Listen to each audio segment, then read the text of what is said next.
Done. Well, the time is just gone 3 minutes past five as we continue with the iftar drive this afternoon with myself, Inayat Wadi, and as we continue enjoying the beautiful month of Ramadan, and Alhamdulillah, once again, an absolutely pleasant Ramadan as we have seen. Or we've become used to in the last few years here in South Africa, the first week of Ramadan almost behind us, and Alhamdulillah, very, very pleasant indeed. And Allah subhanahu wa ta'ala make it easy on each and every one of us. Now, still to come on the show this afternoon, right until the time of iftar, which is at around 13 minutes past 6 in Johannesburg, is shortly. We will be focusing on Saudi Arabia and China, and we are talking about the whole de-dollarization effort of BRICS, and what does this actually mean? We will be unpacking with Ashraf Patel very, very shortly, and we also have got a number of other issues to discuss as we head towards the time of iftar. We will be showcasing organizations throughout the month of Ramadan. We've got the humanitarian hour coming up. Farzana Sheikh, who is a humanitarian from a Chatsworth-based group called Assist Africa NGO. We will be linking up with journalists at the Citizen newspaper, Faisal Patel, talking about the custodian of the two holy mosques, King Salman and Mohammed bin Salman, their gift program, and they're talking about a date distribution, and that is massive for 70,000 people in Africa. But right now, we're going across to be joined by none other than Ashraf Patel, senior researcher at the Institute for Global Dialogue. Ashraf, assalamu alaikum wa rahmatullahi wa barakatuh. Walaikum salam, brother Inayat and listeners. Ramadan Kareem to you all. Yes, Ramadan Kareem to you as well. Now, obviously, this is quite an interesting discussion, and I know it is a subject that is close to your heart, the question of China and the impact that China is making right across the entire world. But looking at a country like Saudi Arabia, where for a long time we know that the Arab oil, Saudi oil, oil from the Middle East has been propping up the dollar for a very, very long time. Now we see a shift. We see some sort of talks between Saudi Arabia and Beijing about pricing its oil in the Chinese currency, Ashraf. Yes, Inayat. This is part of a post-COVID kind of strategic shift in the global political economy. I think the backdrop is, you're right, several decades, but in the last decade or so, it has become quite apparent with climate change that the oil and gas reserves of the Middle East are no more as strategic as they once were, as Western nations move towards decarbonization and with new legislation around the automobile and move towards electric vehicles. So we're beginning to see this shift in diversification of Middle East countries who are less dependent on the West and the US in particular for security. The security oil nexus has governed their political economy for decades. What we're seeing now is with a rise of the East and the rise of China in particular, Middle East nations are diversifying their economics, their technology, as well as their trade. And I think this should be seen in that context. Yes, and also I think the other context that we need to look at this entire development into Ashraf is the whole question surrounding China, looking at BRICS and the de-dollarization efforts of BRICS. Yes, quite correct. Remember, BRICS is a new bloc. It's only 13 years old. They've been moving towards what is called the BRICS Plus outreach. Now, that's an important architecture in international relations. So the BRICS core has been going on for a good 10 years, of which South Africa is now in its 20th year in BRICS. And in the last 2 or 3 years, there has been a move towards extension. So the format now is countries can formally apply. And in the last year, you've had 7 countries really showing an interest to join BRICS membership.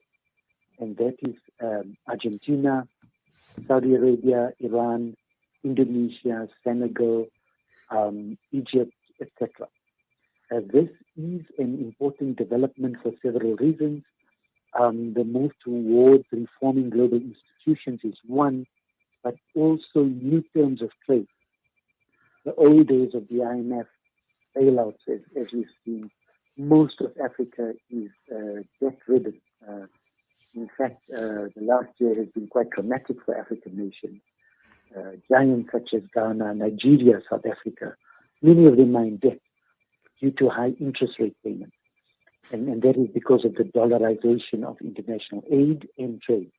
I think with the Chinese model, they're taking a much more long-term view. They're taking the developmental goals of countries into consideration, and they're looking at new terms of trade. So yes, BRICS is growing in leaps and bounds, and despite what the detractors say, BRICS is more relevant than ever today. Yes, and I think to a large extent, when one looks at a country like Saudi Arabia and now looking at China and looking at BRICS as an option, because for a long time, Saudi Arabia has been tied to America almost to a point where the country was basically couldn't move a muscle.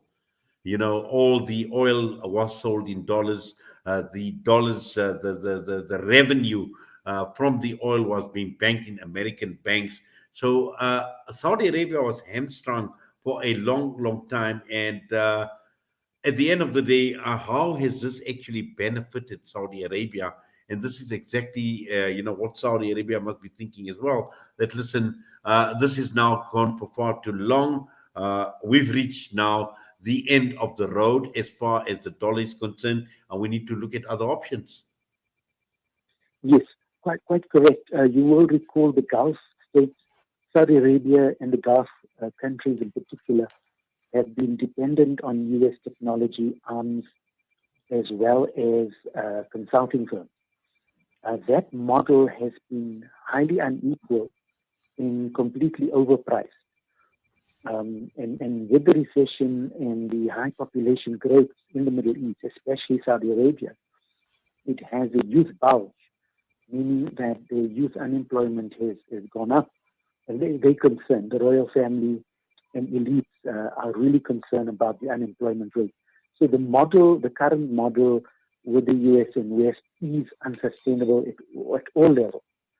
China offers something different, mainly because it provides technology that's cheaper and can scale, but also job creation. So with the Chinese model, there's a lot of the job creation opportunities as well as skills development. And with the likes of Alibaba e-commerce, for instance, that ecosystem, you can trade and you can get trading very quickly. And I think that model seems to be very effective for nations across the world, including the Middle East and Africa. So that is one part of it. You're right, Ashraf. In fact, and sorry, Ashraf, just to cut you short, just looking at, since the lockdown has ended, and we've seen the power, we've seen the strength of the Chinese economy, and we've seen how strong China has actually emerged compared to many other countries around the world after the COVID-19, after the pandemic, and after the lockdown. And clearly, this explains, this outreach of China to the rest of the world. Definitely, I agree. Remember, the Chinese lockdown model was criticized, but in retrospect, it was successful. They're now entering the world, so they had time to reflect. They upgraded their production systems during the lockdown. The leadership, President Xi, in the CCP Congress last year, has been re-elected unopposed. At a political leadership level, he is now entrenched and very powerful and more powerful than ever. So they have leadership certainty, CCP is in power, they have all the programs in place, they have the technologies, and now they're re-entering the world, and the world needs them purely because of the large supply chain constraints, as well as Chinese traveling the world. So it's a boost for tourism and technology and trade. So it's a huge boost, and they played the game very well. And now they asserting themselves not only in the economic and trade domain, which is their domain, and they're dominant there, but now they're asserting themselves in the political economy, in diplomacy, in even peacemaking. Normally, the Chinese model is they don't interfere in any region or internal affairs. And now, with this move, they're playing peacemaker, and they may reap the dividends going forward for both parties. I think with the Chinese model, it's not a Western cultural imperial model. It's more a developmental partnership model. And I think Middle East nations and many African nations appreciate that. So you are going to begin to see a diversification away from the unipolar Western world towards a multipolar world with different civilizations making their contribution. And so the Chinese Confucian contribution, now at its most powerful and dominant, is making itself assertive on the global stage. And I think the Islamic world as well. Yes. Yeah, I think, just looking at it from a Muslim world's perspective as well. And, you mentioned the whole question surrounding peacemaking, and we've never seen China getting involved in the whole issue surrounding Saudi Arabia and Iran that has been playing out in the background, but also in terms of the broader BRICS agenda that is going to be playing out as well. Looking at China, looking at countries like Saudi Arabia, talking about selling their oil in the Chinese currency. We know what has been playing out with Russia and the whole Ukraine thing as well, where we've seen Russian oil at discounted prices being sold in currencies other than the dollar. And also most recently, all the talk about the arrest of Putin coming to South Africa. With all of this actually playing out in the background, it gives us an indication that at some point in time, when one looks at a country like the United States of America, the bubble is going to burst, and something is actually going to give, because this cannot continue for forever, Ashraf. Yes. Remember, the world, all the G20 members want to avoid a recession. The U.S. is in debt. It's hopelessly in debt. It's 2.5 trillion in debt, whereas China is like 3 trillion in surplus. So already the economics is favoring China. And the BRICS work, they have the resources for massive infrastructure building. And this gives them the edge globally. And I think with the move towards the BRICS reserve currency arrangement that's being developed, and many nations outside of BRICS have expressed an interest. Egypt just joined the BRICS Development Bank last week. That's a major shift. So you're going to begin to see a diversification of investment, of trade, ultimately the dollar, and you will have different currencies, not only the dollar and the Yuan, but China is saying, look, we don't want a dominant currency in the Yuan. The first phase can be the Yuan because we have surplus, but they want to encourage local currencies and regional currencies to emerge. So the model is a phase-by-phase approach. And this may mean a better trade system overall, and one that can mitigate risk. Because the dollar, as you saw with the Silicon Valley Bank collapse, they normally, when their banks collapse, the U.S. exports its crisis and its risk, it exports it globally. It becomes a free rider in the international financial system. Whereas with this system, you can put walls and you can manage and regulate it. So we need new regulations globally. I think the U.S. dollar has had a free ride for 70 years. It's been very unequal. It has exported inflation around the world. And hopefully, with the new BRICS model, we are going to see a diverse world emerging, and one in which there can be hopefully more equity and a better deal for all countries. Well, Ashraf, let's see. Inshallah, we hope that this definitely does happen because this is the way to go. And as you mentioned, that the damage done by a dollar is has been enormous in more ways than one, right across the entire globe. So let's wait and see what develops and how things materialize from here. But for now, Ashraf, we make dua that Allah continue using you for all the wonderful work and all the analysis, all the unpacking that you do for us and from time to time. And it's always a pleasure having you with us on Salam Media on the various discussions that we have been having. But for now, have yourself a wonderful day ahead, inshallah, and also enjoy the rest of the month of Ramadan. May it continue to being a blessed month for you, for your loved ones, and your family. And inshallah, looking forward to talking with you once again. Assalamu alaikum wa rahmatullahi wa barakatuh. Ameen. Shukran, and same to you and listeners. Ashraf Patel with us this afternoon, unpacking Saudi Arabia, their talks with Beijing, and uh, looking at just one of the issues is possibly pricing some of its oil sales in the Chinese currency. And this is a major development as far as the world is concerned in terms of the economic relationship that China is enjoying with many other countries, and also looking at the United States of America.